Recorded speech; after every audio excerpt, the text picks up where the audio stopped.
Hello students, welcome on board. This is part 6 of the chapter Human Reproduction, wherein you will be learning about the processes of fertilization, implantation and pregnancy. For better understanding, please do watch the previous videos of this chapter. Without further ado, let's begin with the topic.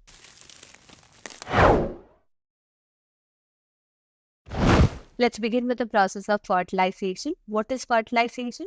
Fertilization is the process of fusion of a sperm with an ovum. It is the fusion of a sperm with an ovum. And how does this fusion take place? Now, during copulation, the semen from the male is transferred into the vagina of the female, and this transfer is called insemination. The transfer of semen into the vagina is called insemination. What is it called? It is called insemination. Now, we've already learned in the previous videos that the semen contain millions of spermatozoa, right? Now, the spermatozoa within the vagina, they swim through the cervix to reach the uterus, and then it reaches the fallopian tube at a region called ampulla. Simultaneously, the ovum is also released by the ovary, which is transported to the ampullary region where the fertilization takes place. So, where does the fertilization take place? It takes place in the ampullary region of the fallopian tube. So, the fertilization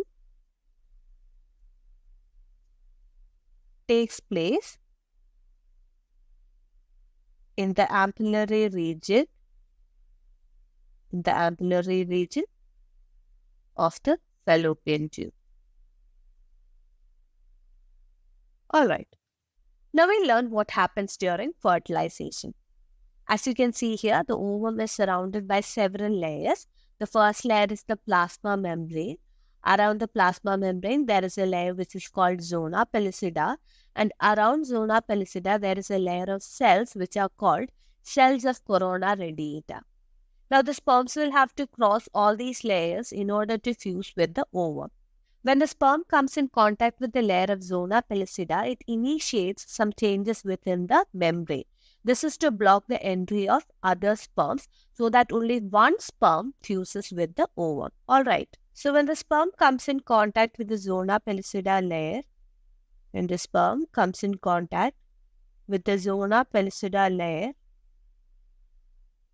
of the ovum,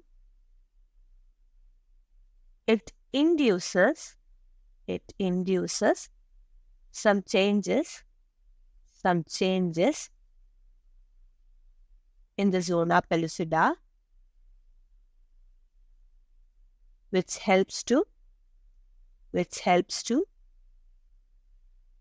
block the entry of additional sperms. It helps to block the entry of additional sperms. And the acrosome is the head part of the sperm, releases enzymes which digest the zona pellucida and plasma membrane around the ovum, and the sperm enters the cytoplasm. Now, when the sperm enters the cytoplasm, it induces the completion of second meiotic division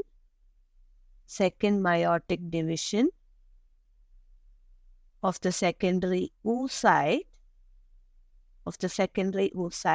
which results in the formation of a large oocyte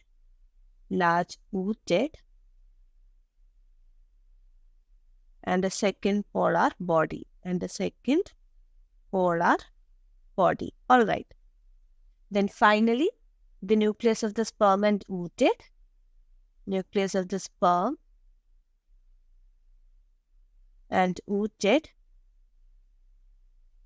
fuses to form a diploid zygote. It fuses to form a diploid zygote. All right. Now let's learn what decides the gender of a baby. Now, in the case of a female gamete or ova, it carries the sex chromosome X. Whereas in the case of male gamete or sperm, it could either carry the X or Y sex chromosome. Now, after the fusion of the female and male gamete, the zygote could carry either XX sex chromosome or XY sex chromosome. The zygote which carries XX sex chromosomes forms the female baby, and the zygote which carries the XY sex chromosome will form the male baby. So that means the male gamete decides the gender of the baby, as it could carry either X or Y sex chromosome. Alright.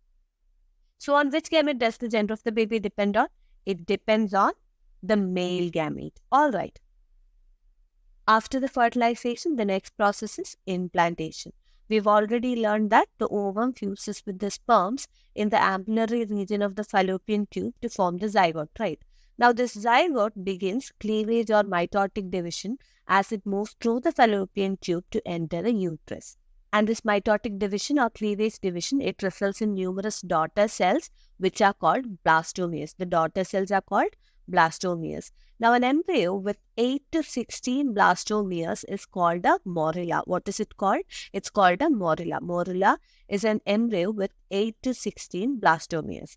Now, as the morula moves into the uterus, it transforms into the blastocyst. Now, in case of blastocyst, the blastomeres are arranged into an outer layer and an inner layer. Now, the outer layer is called the tropoblast and the inner layer is called the inner cell mass. The tropoblast then gets attached to the endometrium of the uterus and the inner cell mass gets differentiated into the embryo. Now, after the attachment of the blastocyst, the uterine cells divide rapidly to cover the blastocyst. So, the blastocyst gets embedded within the endometrium of the uterus, and this process is called implantation. Now, let's understand the process of implantation better with the flowchart. So, we've already learned that the ovum fuses with the sperm in the ambulatory region to form the zygote, right? Now, the zygote undergoes mitotic or cleavage division to form numerous daughter cells which are called blastomeres. The daughter cells are called the blastomeres. Now, an embryo with 8 to 16 blastomeres is called a morula. It is called a morula. Here you can see the morula. Then the morula, as it enters the uterus, transforms into blastocyst. It transforms into a blastocyst. Now, the blastomeres within the blastocyst arrange into an outer layer and an inner layer. Now, the outer layer is called the tropoblast and the inner layer is called the inner cell mass. Alright, the inner cell mass then differentiates into an embryo, whereas the tropoblast gets attached to the endometrium of the uterus. And after the attachment, the endometrium divides rapidly to cover the blastocyst.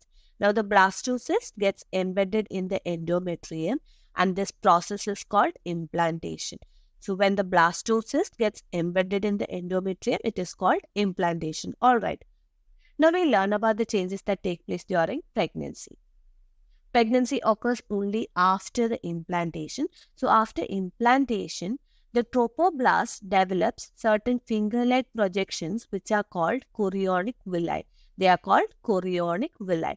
Now, these chorionic villi, they are surrounded by the uterine tissue and maternal blood. They are surrounded by uterine tissue and maternal blood. Now, gradually, the chorionic villi and the uterine tissue interdigitate with each other to form the placenta. They interdigitate with each other to form the placenta. Now, placenta is the structural and functional unit between the developing embryo and the maternal body. And the placenta is connected to the developing fetus with the help of an umbilical cord. Alright, so what happens during pregnancy? The tropoblast develop finger-like projections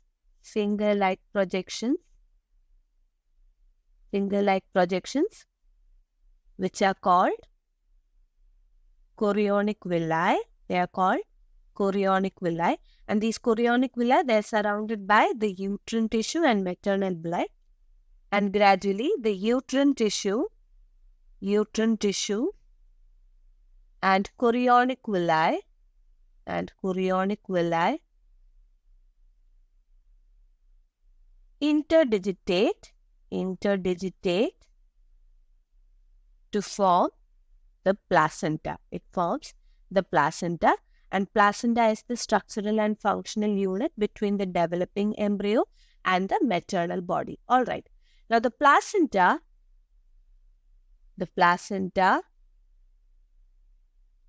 is connected to the embryo through an umbilical cord. All right. Now let's see the functions of placenta. The first function is that it transports oxygen and nutrients to the fetus, and it removes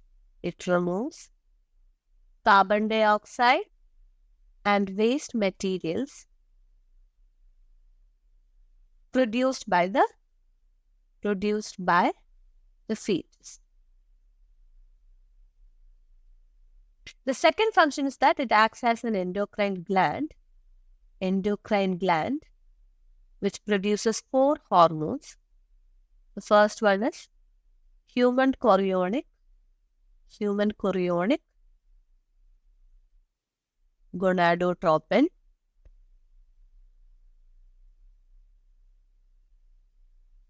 The second one is human placental lactogen,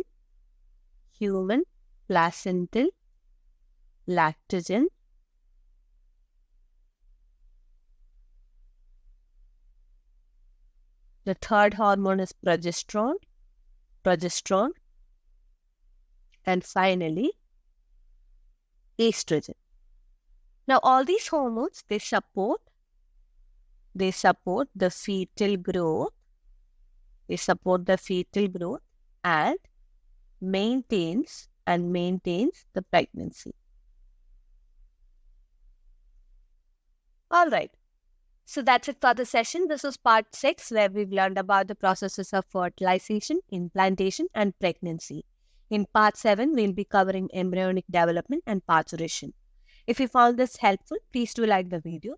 And if you have any doubts, comment down below. Subscribe to watch the upcoming videos. Thank you for watching.